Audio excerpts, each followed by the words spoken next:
Okay, welcome back to fourth grade for our literacy block.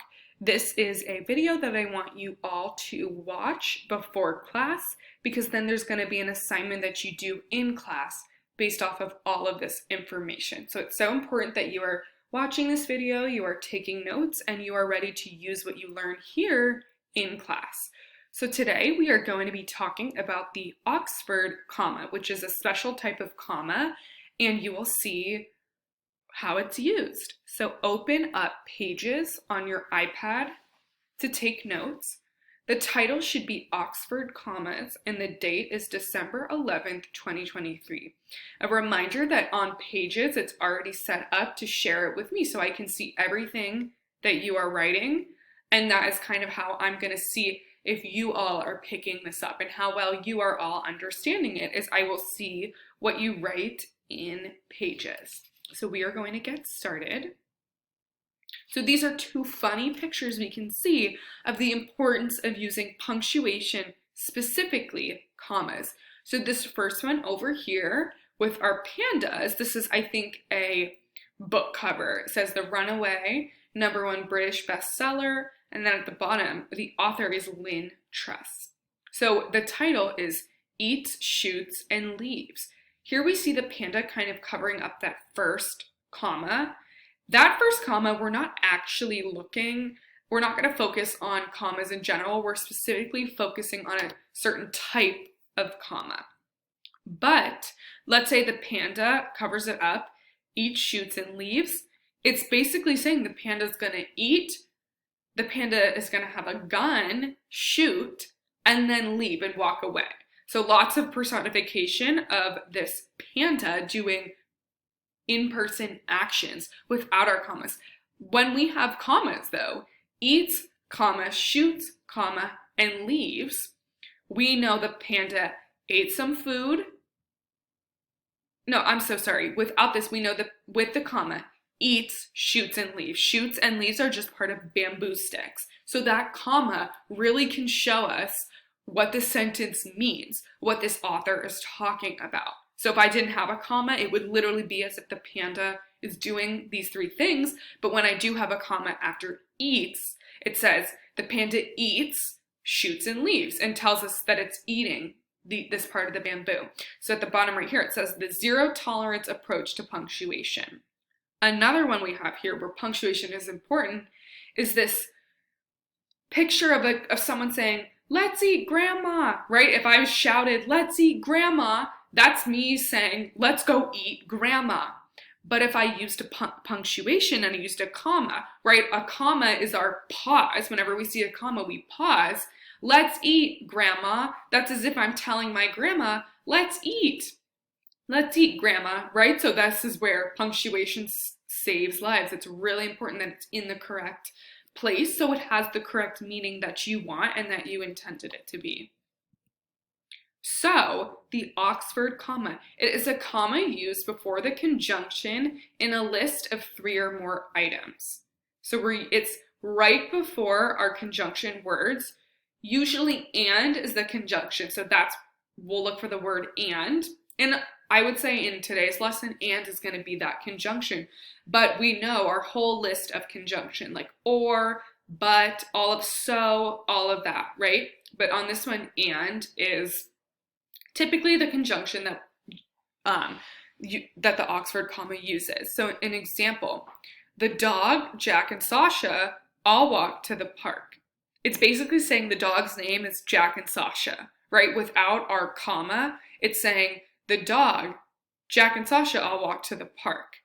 Where with the comma, it says the dog, Jack, comma, and Sasha all walked to the park. So in this example, our Oxford comma before our conjunction and is showing us that there's a dog, someone named Jack, and someone named Sasha. If we didn't have our Oxford comma, the dog is basically going to be named Jack and Sasha, right? And it's confusing, it doesn't make a lot of sense, and it's not the intention of the person writing it.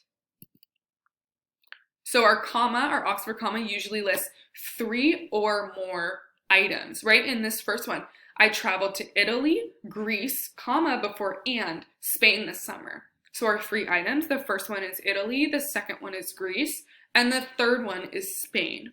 And we have that comma after Greece, after our second item before our conjunction and.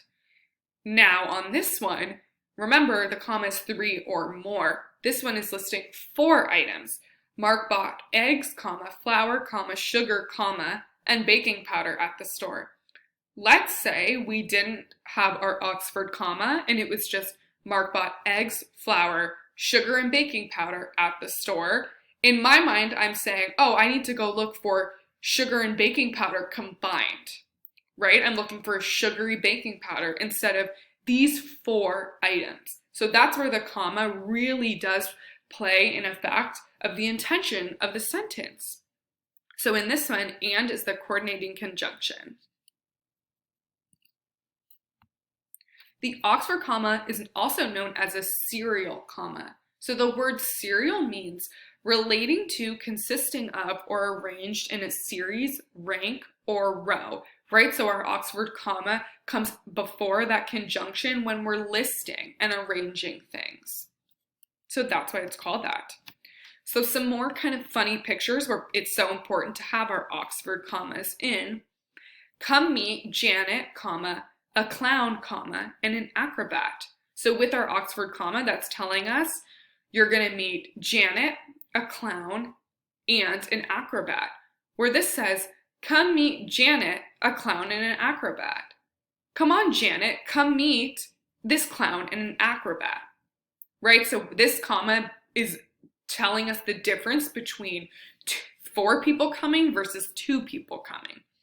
The next one, with the Oxford comma, we invited the rhinoceri, comma, Washington, comma, and Lincoln. Okay, so the rhinoceri, Washington, and Lincoln, there's 3 things coming. There's the rhinoceri, Washington, and Lincoln. Without the comma, we invited the rhinoceri, Washington, and Lincoln. It's saying these 2 rhinoceri are named Washington and Lincoln, right? So we always have to think about what's the intention that this author is trying to say.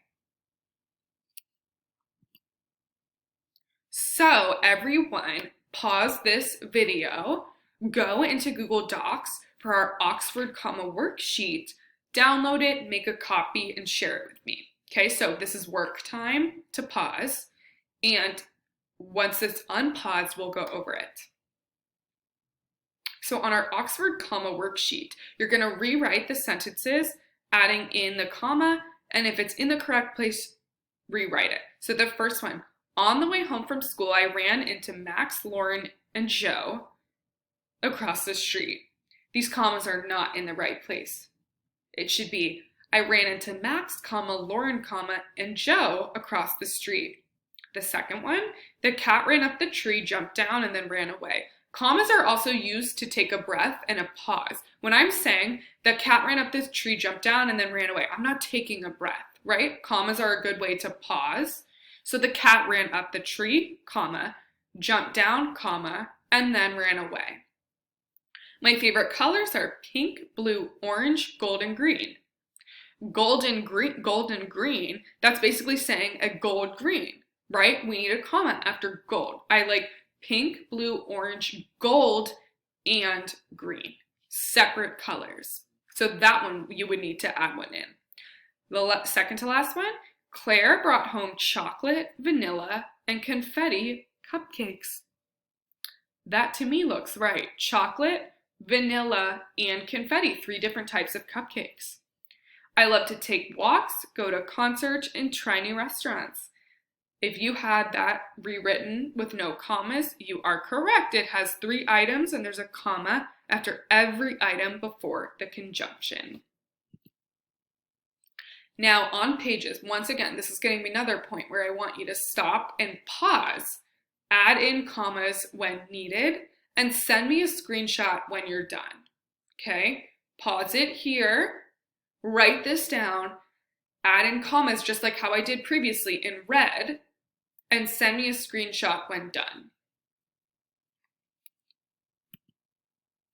Okay, if your paragraph looks like this, you did it correct. Pause it here if you would like to go over your answer after you've shared it with me though.